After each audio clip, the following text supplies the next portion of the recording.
Our Katha takes us into Mount Kailash. But it takes us into Mount Kailash after something has happened. Only after something has happened, the Katha takes us into Mount Kailash. What has happened? Something bad has happened. The Katha takes us into Mount Kailash, a place that any Devata and any Devi will dread to go. And why? Lord Shiva has just lost Sati Devi. And Sati Devi, she has just been consumed by the fire. Where? In the Yajna of her father. The name of her father is Daksha Prajapati. Daksha Prajapati is the father of Sati Devi. Daksha in his yajna, he invited everybody to come but Mother Sati, and Lord Shiva. He did not invite them. And so Sati Devi took it for granted that she could go. She thought that she had the privilege to go. She thought that she was privileged to attend anything that her father hosted. And so she showed up, uninvited. We all know what happened. Sati Devi reaching there, everybody was given a seat and everybody was comfortable and everybody was honored and everybody was given a mala and everybody was given the arti and Sati stood there as though she was an outsider. Sati Devi looked at her father and she says, where is this seat for Lord Shiva and myself? And her father says, well, did you get the memo of invitation? And Sati says, no. He says, well, no memo means a memo too. Having not been told that you're invited, it means that you're not invited. You must be told that you're invited.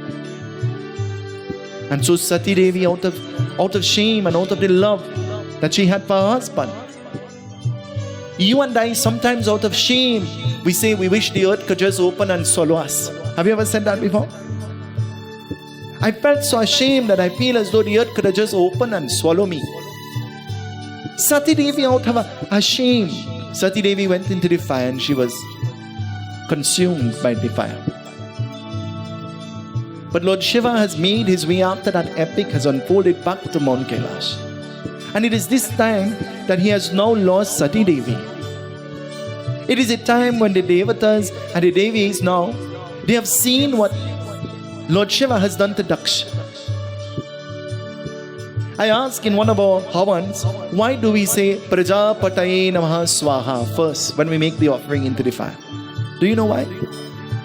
Because Daksha Prajapati, he was so egoistic, he was praying, but even with his prayers, he was selfish. Even with his worship, he was selfish. And so when we do the havan, we say Prajapataye Namaha Swaha, reminding ourselves we don't want to end up like Daksha. Reminding ourselves that we don't want to be in that situation, in that position. And that's the reason why that first offering into the fire is symbolic of reminding ourselves to be humble, be simple. There is no show in worship. There is no glamour in puja. God is not interested in anything that you're offering but your bhakti or devotion. You could offer the best flowers with the worst attitude and get zero out of it. Do you know that? But you could offer the worst flower with the most amount of love that you have, and God will accept that. Bhagwan will accept that.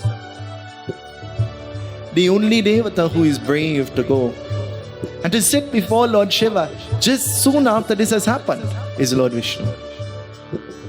Lord Shiva doesn't wait for Lord Vishnu to speak. Lord Shiva begins by asking Lord Vishnu a question. And tonight, our Katha begins with that question. The Yajna begins with that question. And the Yajna will end with that question. The question that Lord Shiva is asking Bhagwan Vishnu. And he's asking him. He's saying,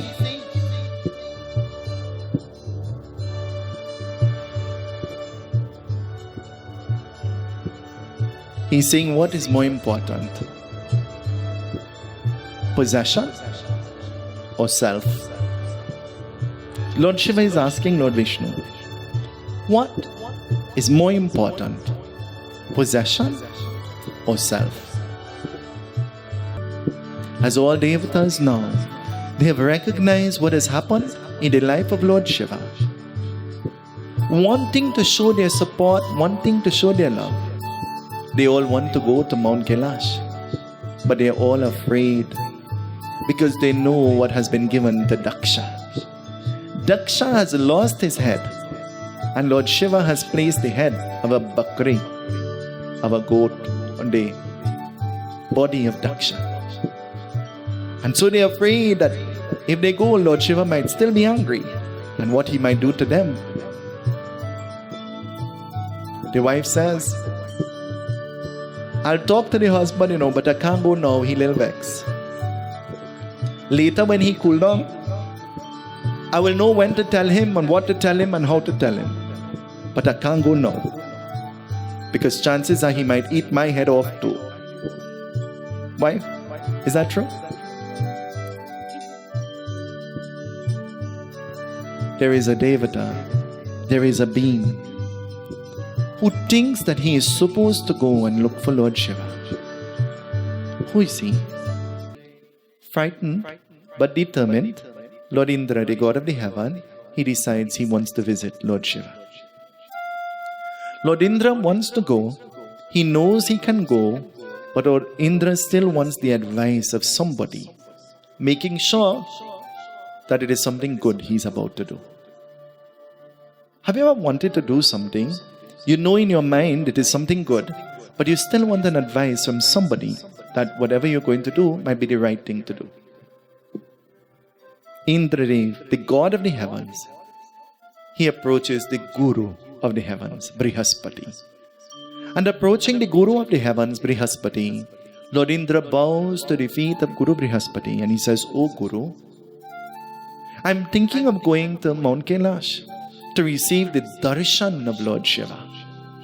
And so can you please bless me so that nothing untoward will happen to me on my journey and when I stand in front of Lord Shiva." Lord Indra, he says, "Oh Guru, protect me on my journey and protect me when I reach there, because I don't know what mood Lord Shiva will be in." And so the Guru, hearing this, the Guru says, "Indra, I have an idea. Since you are going to Mount Kailash, then maybe I should accompany you. Maybe I should go with you." Lord Shiva came to know of the plan of Lord Indra and Guru Brihaspati. He knows. There is nothing you can hide from him. He knows. And so knowing the plan, Lord Shiva decided to do something. He decided they are coming to meet him. He did not invite them. He will disappear. Lord Shiva, he took the form of a sadhu. A sadhu. When we come to the yajna, and when we go to the places of worship, and when we are members of the Ganesh Utsav Foundation, we are sadhus and sadhuain. Do you know that? Because the foundation, you see that word foundation?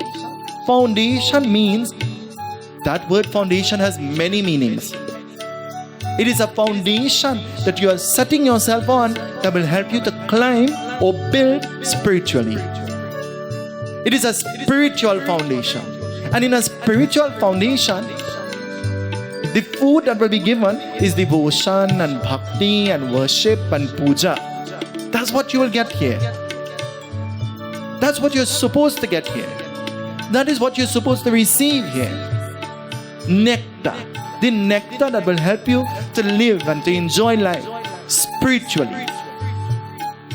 And so, taking the form of the sadhu, wearing very old clothes, looking scornful, Lord Shiva decided to sit in the pathway that the Guru and Indra had to pass. But the pathway was very narrow. The pathway was very narrow. The pathway to spirituality, the pathway to bhakti, the pathway to God is a very straight but narrow pathway. You can't carry too much baggage with you, You should not, you ought not to carry plenty baggage with you. Your baggage mightn't fit. Have you ever traveled?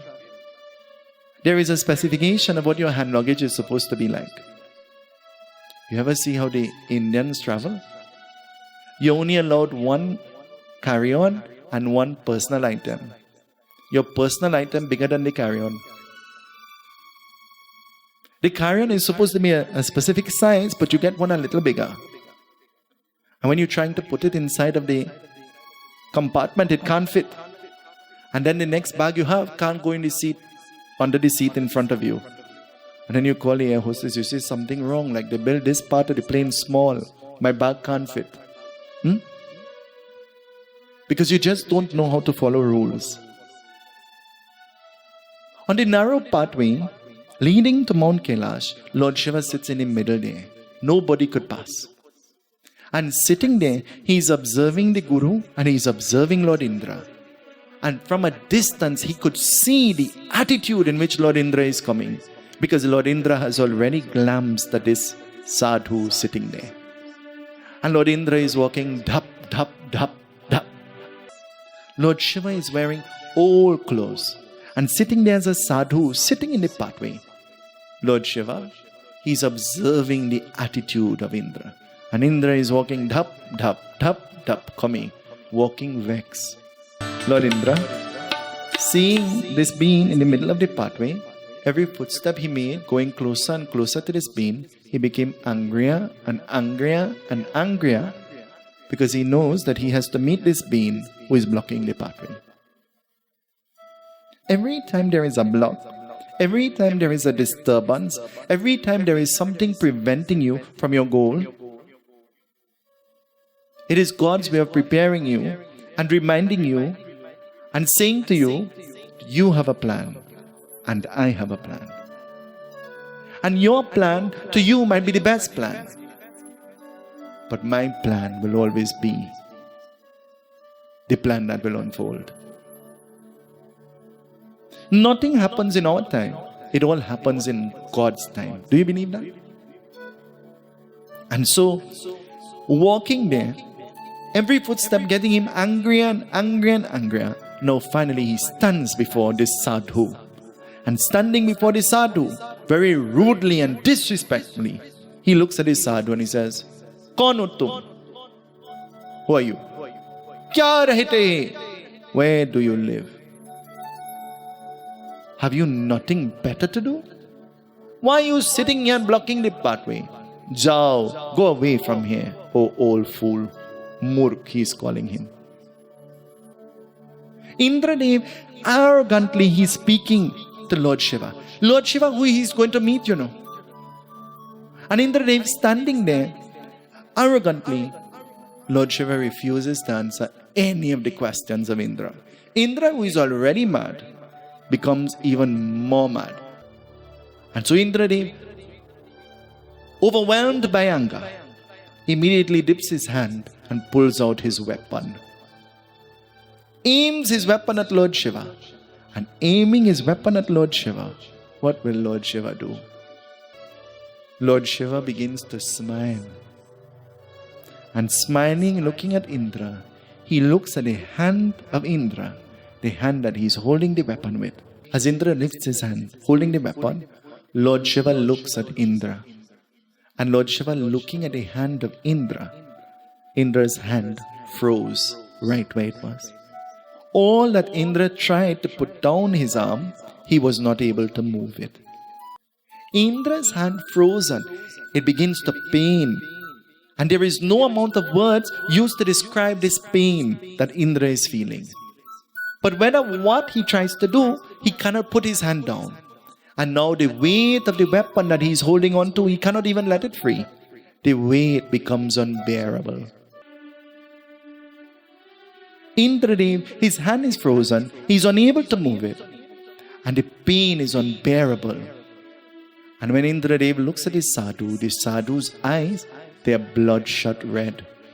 Indradev recognizes that this sadhu is not an ordinary sadhu. And seeing this, Indradev begins to tremble. And immediately the Guru Brihaspati falls to the feet of the sadhu. The Guru is bowing.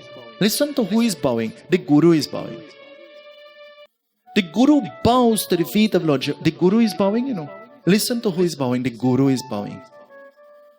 And as the Guru bows his head to the feet of Lord Shiva, the Guru says, Chama karo, chama karo, chama karo.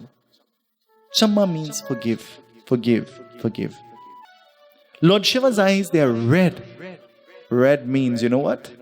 He's the god of destruction. It means that some kind of destruction is going to happen. And the Guru says, please, please, I am begging you. And Lord Shiva, looking at the Guru, seeing the purity in the Guru. And so the Guru, bowing to Lord Shiva, seeing, feeling the divinity and the purity. But the Guru knows anytime Lord Shiva opens back that eye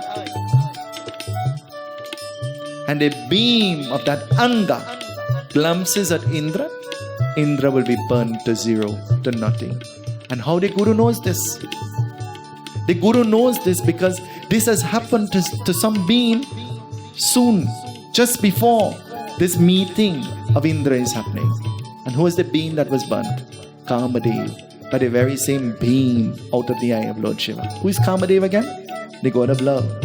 Because when Sati dies, now they have to have Lord Shiva remarried. And he must now fall in love with Mata Parvati so that there can be a union. And so Kamadev shooting his arrow, Lord Shiva becomes angry. Ever walk in a room and somebody talking and they become quiet when you're walking? And you believe with conviction they were talking about you. And chances are, the conversation had nothing to do with you. It's just that they really didn't have nothing to say again. Chances are, I don't know. And so, the Guru knows that if Lord Shiva opens his eyes, the beam of Anga will burn the body of Indra to zero. You know what the Guru does? The Guru goes to Lord Shiva and holding on to the feet of Lord Shiva, bowing first. The Guru is about to do something. And so he turns Lord Shiva's head to the Samundar, to the ocean, to the sea. And as the wave comes crashing down and Lord Shiva opens his eyes, with the beam out of the eyes of Lord Shiva and the crashing of the wave, a manifestation happens with the union of this Anga and the union of this wave.